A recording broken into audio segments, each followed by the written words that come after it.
Chip Kelly going to the Eagles. I thought he was going to the NFL, and then he went back. And then he decided he was going to the Eagles. I don't know what changed in the last 12 days, but Tony Dungy, whose son played for Chip Kelly at Oregon, and I talked to Tony yesterday, and he's kind enough to join us now. What transpired here in the last 12 days, Tone? Well, Dan, I'm not sure. I know all the players and everybody around the University of Oregon was shocked. They wouldn't have been shocked if it happened 12 days ago because Chip had said, hey, I'm going to take a look at these things. And I talked to him at that time, and we talked about a few things about NFL football versus college football and that type of thing. And I was convinced. I mean, he had decided he was going to stay. He just thought he was in a great situation, and I thought that was that. But I have a guess, and I could be wrong. I don't know. This is just a guess on my part. It could be, or could it be, I'll ask you, Dan, could it be that Chip Kelly watched the playoffs and watched Russell Wilson run a little bit of the read option in the spread offense and watch Colin Kaepernick run a little bit more of it and just, go through Green Bay Packers like they weren't there and say, you know what, I played against these guys and they were good. And we had a little trouble defending them, but my offense is way far advanced than that. And if this is going through the NFL like this, maybe it might not be so tough. I don't know. But, okay, I thought Phil Knight from Nike spoke in dollars and maybe cents by saying to Chip, now come on back, this is where we want you. I didn't know if impending sanctions by the NCAA played any role in any of this, Tony. I really don't think so. And I've known Chip for 3 years. I don't think it's money at all because you're right. I mean, if it's money, then, Nike has as much as anybody. I don't think it's sanctions from what I know about everything and what's going on there. I really think it's strictly football and vision and making this work in the NFL and seeing if I can coach with the best. Now, why that changed over a week, I'm not sure about that, but I think it was a football decision. Well, he had the opportunity to go to the Browns, and they do have talent there. They don't have his style of quarterback in Brandon Weeden. Buffalo, I thought, was maybe the wild card for him to go to. And then there was Philadelphia. Ton of talent on the edges, your running backs, but you don't have your quarterback that runs that system. Nick Foles is not that guy. So why Philadelphia, and what do you do with Nick Foles?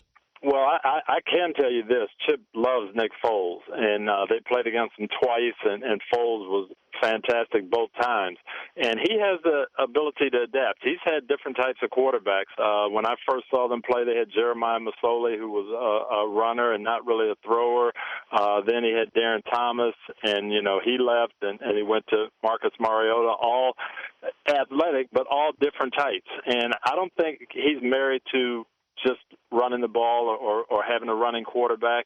I think he feels like he can adapt his system to whoever, and I don't think that was really a big factor. And I know he and I did talk about that, how long it takes to turn over an NFL roster, and it doesn't take long. I don't know many of the guys who are still with the Indianapolis Colts, and I've just been gone 4 years, so you can change the roster if you need to. You spoke to him 10 days ago, and I know that you still thought he would eventually end up in the NFL, but what was his biggest concern when he talked to you about coaching in the NFL?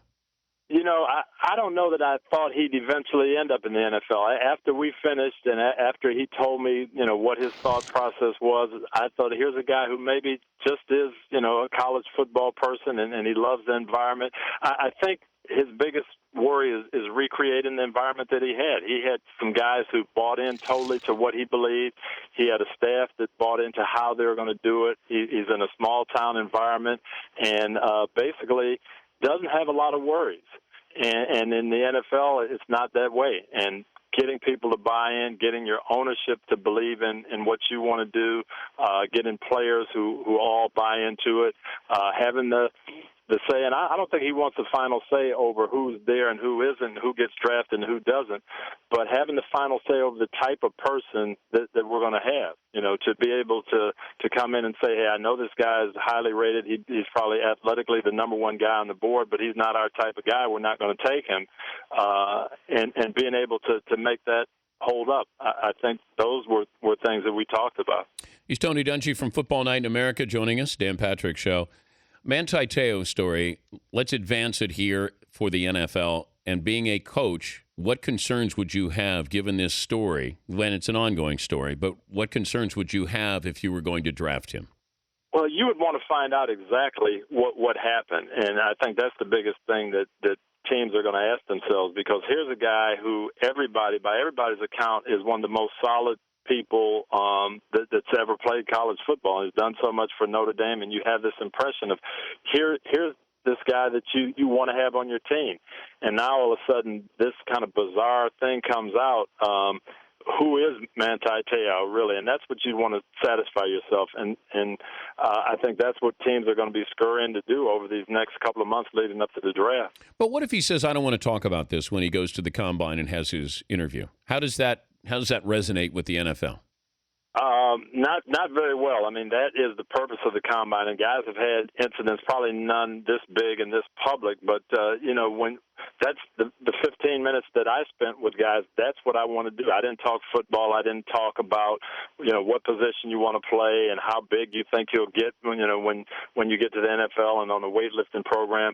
Hey, tell me about your life. Tell me about growing up. Tell me about college. Tell me about what you want to do. And I think everybody is going to want to know that. Tell me about your life and who you are. And he's going to have to answer those questions now. Before I let you go, let's look at these young quarterbacks, and they're all stocks. You got Luck, RG3, Russell Wilson. You got Colin Kaepernick. Which stock do you invest the most in? Well, I tell you, I still like Luck because he's the prototypical quarterback, and he's a mobile guy, but you watch him sit in the pocket and throw, and the things he did were phenomenal. Griffin, you have to worry about the injury factor. I'm afraid if I'm the Washington Redskins right now with a second ACL, in 4 years. Great athlete, great talent, great leader. I'm worried about the health. Kaepernick is a wild card. You got to love what he's done and the system Jim Harbaugh has put in place for him. Russell Wilson has impressed me. I saw him at the Rose Bowl last year. I thought he was the real deal.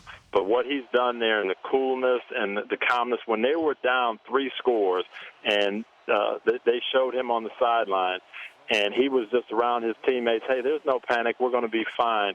And then after the game saying, this disappointment, I can't wait to get back to the film room because we've got some things that we can build on for next year. I just love his style and his charisma. But would you take Russell Wilson over RG3? Future. If we're picking today, yep, with everything we know in health issues, yes, I would. Wow. 2 ACL scare, and you know me, I'm an RG3 guy, but two ACL scare me. Would you take Kaepernick over Russell Wilson? Wow, I'd have to look at him a little bit more. That's a good question. I don't know. Kaepernick's bigger. He's faster. I probably would with the size, speed, just the physical tools. Kaepernick looks like he's special, and you can see why Harbaugh made the switch. Great to and visit. I think I'd still take Andrew Luck over all of them, just with the size, his physical presence, and throwing the ball and being a pure pocket passer. Good to visit with you again. Thank you, bud.